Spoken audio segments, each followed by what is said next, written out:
Good afternoon, Mark McDonald, the broker owner of 215 Properties, your residential real estate brokerage here in sunny South Florida. I'm Martin Castellanos, U.M.T.C. Self-Defense Education based out of Boca Raton, Florida. So we're here today to talk about the first steps of the home buying process, which are the most important steps of the process before purchasing a home in South Florida.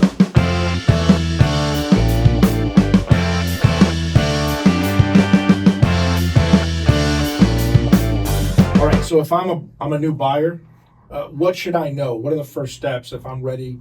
If I'm ready to look at houses in the South Florida market, what should I do first?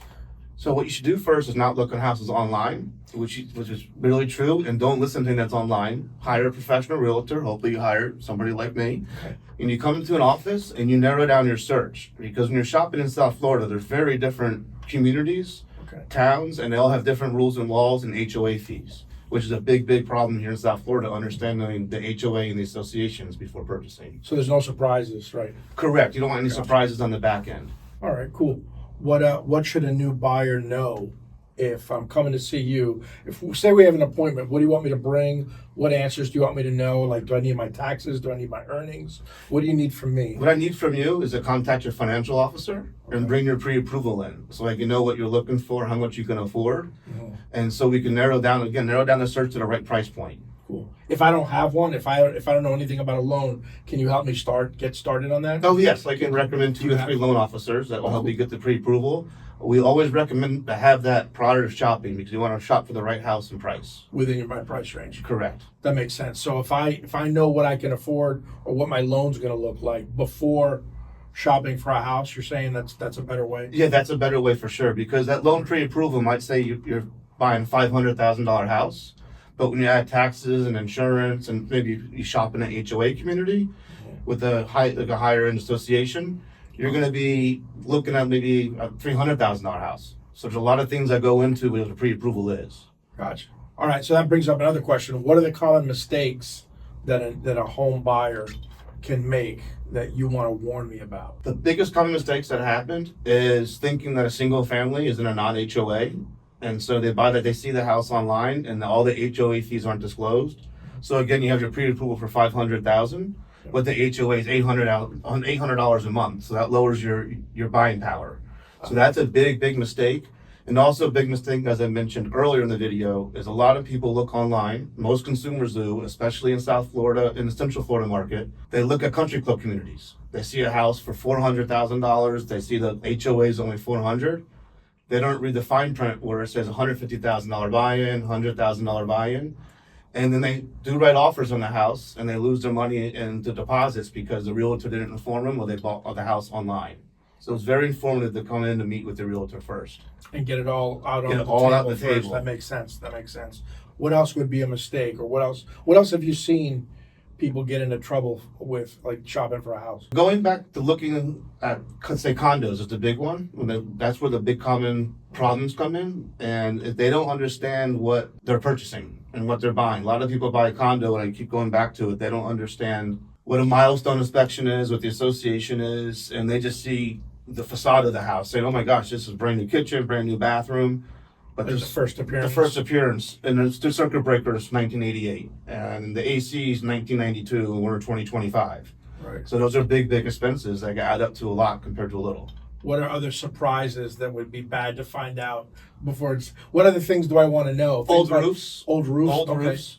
Another big thing to know, especially in the Boca Raton market, is buying a house, townhouse, or a condo off a snowbird, which somebody's living here part-time. Yeah. You can run into big mold issues. People don't have a property manager, and so they buy the house. It's been locked up. The house has been locked up, and there's no air circulation. Oh, got it.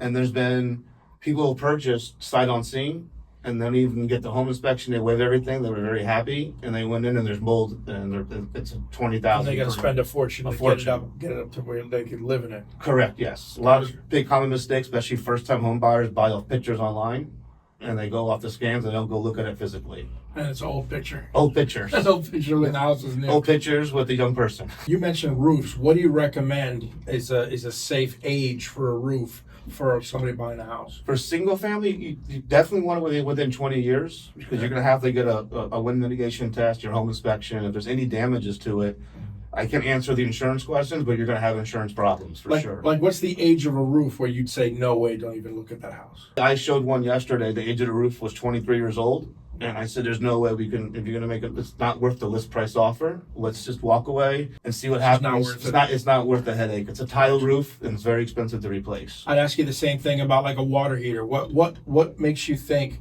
this water heater is gonna be a headache? Don't look at this house. The hot water heaters aren't as big as an expense, but it's important to have because again, It's a big mess. It's a big mess when it goes. So Yeah. I always advise if the hot water heater is working and it's good to go, it's not going to affect your closing or your insurance right away. Just to replace it afterwards, Yeah. just to get a new one if it's outdated, especially past like 15 years. That's what I mean. Like, so 15 years. Yeah, depending on the brand or make, 10 to 15 years. And which is nice, you replace them now, which is great here in South Florida, is there's tankless hot water heaters. Any issues with like kitchen appliances that make a big deal for a house, or are they workable problems?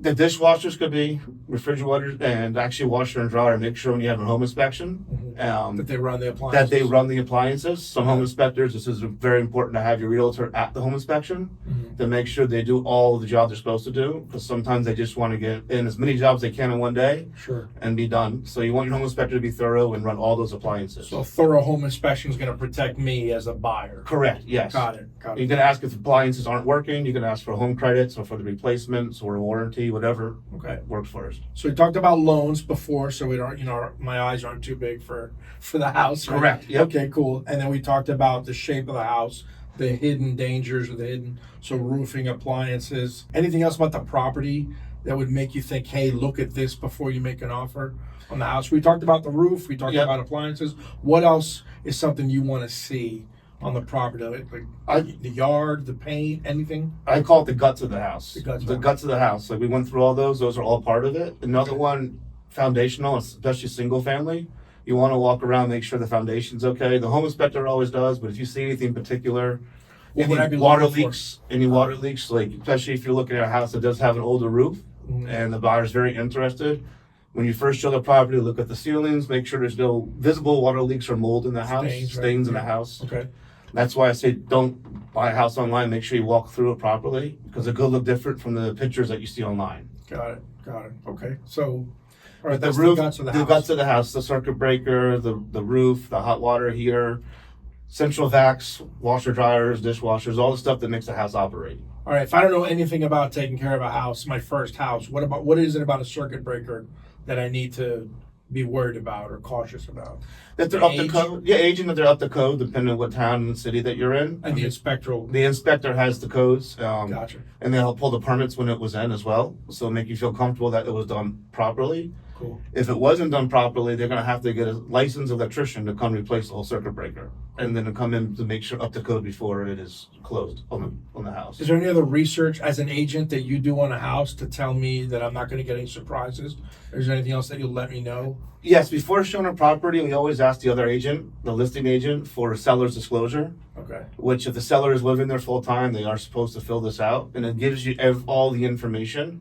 So if you can see the roof's 26 years old, the hot water heater is 2024, and say the AC is 2024, the buyer still might want to go saying there's only one defect that's wrong with it. Correct. But the seller's disclosure discloses everything, and if they lie on that, the seller is liable at closing to fix all those problems. Gotcha. Or through the home inspection. You mentioned condos before. What do you like? What do you hate about condos, and what do you like? What do you hate about a single family home? Like who's it right for? Like what kind of a customer is a better match for a condo versus what kind of a customer is a better match for a house? How would you help me decide which one I want to go to? If you buy a single family, say with no HOA, then you're maintaining your whole house, your yard, your landscaping. You have a pool, you get the pool maintenance. You have That's more expensive than just buying the house. just buying the house. You add in, compared to a condo, you pay your HOA fee. The average one here is about $700 to $900 a month in South Florida. But that includes all your exterior, everything covered. There's no maintenance. They have their own lawn company. Usually it's property manager on duty. But everything inside you have to take care of. So when you add it all up, it kind of comes to the same expense. Either your HOA or you're outside a house. Some people like to mow their own grass. They hire a landscaper. I've had customers who buy a single family house and in 2 years, they want to sell their lawnmower, they're done, and they want to go to a townhouse. They're done. They don't want to take care Yeah, of they're the over outside. it. They're just like, It's a I lot of thought work. it'd be fun, but I got this pool that's green, I got frogs and snakes living in it. There's stuff living in my pool. Yeah, and then just like, I'm done. And then let me go to a townhouse. And Right. we didn't mention townhouses. That's another great option because Okay.